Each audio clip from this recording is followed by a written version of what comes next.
Hello, എല്ലാവർക്കും വിദ്യാരംഭ ആശംസകൾ. ഞാൻ വീട്ടിൽ തന്നെയാണ് വിദ്യാരംഭത്തിനുള്ള ഇതൊക്കെ ചെയ്തത്. ബുക്കൊക്കെ പൂജ വെച്ചത് വീട്ടിൽ തന്നെയാണ്. ഞാൻ കുറച്ച് ബൊമ്മക്കുല്ല് വാങ്ങി. അഷ്ടലക്ഷ്മിയുടെ ബൊമ്മക്കുല്ലുമാണ് വാങ്ങിയത്.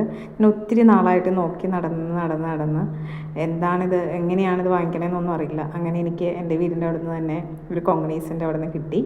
അങ്ങനെ ഞാനത് വീട്ടിൽ വെച്ചു. രാവിലെ എഴുന്നേറ്റ് എല്ലാം വിളക്കൊക്കെ കത്തിച്ചു, ഹരിശ്രീയൊക്കെ കുറിച്ചു. എല്ലാ വർഷവും ആശാട്ടിയുടെ അടുത്താണ് ഹരിശ്രീ എഴുതുന്നത്. ഇത്തവണ പറ്റിയില്ല, വീട്ടിൽ തന്നെ ചെയ്തു. അപ്പോൾ ഞങ്ങൾ വിചാരിച്ചു വന്ന അമ്മൂമ്മേനെ കൂടി എഴുതിക്കാമെന്ന് വിചാരിച്ചു. അങ്ങനെ അമ്മൂമ്മയ്ക്ക് താഴത്ത് കൊണ്ടുവന്നു. എല്ലാം വെച്ചു, എഴുതാനുള്ളതൊക്കെ വെച്ചു. അമ്മൂമ്മ നല്ല ഹാപ്പിയായി. അങ്ങനെ അമ്മൂമ്മേനെ കൈ പിടിച്ച് എഴുതിക്കാമെന്ന് വിചാരിച്ചു.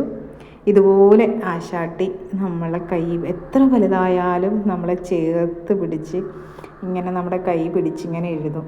ഞാൻ അമ്പലങ്ങളിലൊന്നും ബുക്ക് പൂജ വയ്ക്കാറില്ല. പണ്ട് തൊട്ടേ ആശാട്ടിയുടെ വീട്ടിലാണ് ബുക്ക്, കുഞ്ഞുനാൾ തൊട്ടേ അവിടെ കൊണ്ടാണ് വെക്കുന്നത്.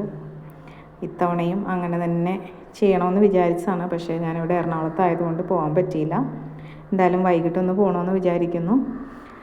ആശാട്ടിക്ക് വയ്യാണ്ടിരിക്കുകയാണ്, അപ്പോൾ ഒന്ന് പോകണം എന്ന് വിചാരിച്ചിരിക്കുന്നു. അമ്മൂമ്മ ഹരിശ്രീ കുറിച്ചതിൻ്റെ സന്തോഷം കൊച്ചുമോനോട് പങ്കുവെക്കുന്നതാണ് ഈ കാണുന്നത്. ഹരിശ്രീ ഗണപതായ നമ എഴുതിയെന്ന്. അങ്ങനെ ഞങ്ങൾ ഒരു ചെറിയ ഫോട്ടോഷൂട്ടൊക്കെ കഴിഞ്ഞ് ഞങ്ങൾ അമ്പലത്തിൽ പോകാമെന്ന് വെച്ചു. അങ്ങനെ ഞങ്ങൾ ചോറ്റാനിക്കരയിൽ പോയി.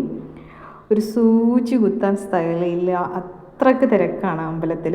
ആദ്യാക്ഷരം കുറിക്കണതിൻ്റെ തിരക്ക്, കയറുന്നവിടം തൊട്ട് തന്നെ നമുക്ക് ക്യൂ കാണാൻ പറ്റും. അത്രയ്ക്ക് തിരക്കാണ്. കുഞ്ഞു വാവകൾ എഴുത്തിനിരുത്തുന്നതാണ് ഈ കാണുന്നത്. ശാന്തി പറഞ്ഞു കൊടുക്കുകയാണ്. കരയുന്നുണ്ട് ചിലർ എന്താണെന്ന് അറിയാണ്ട് ഇങ്ങനെ ഇരിക്കുന്നുണ്ട്. നല്ല രസം. എല്ലാവർക്കും ഒരു ശുഭദിനം നേരുന്നു.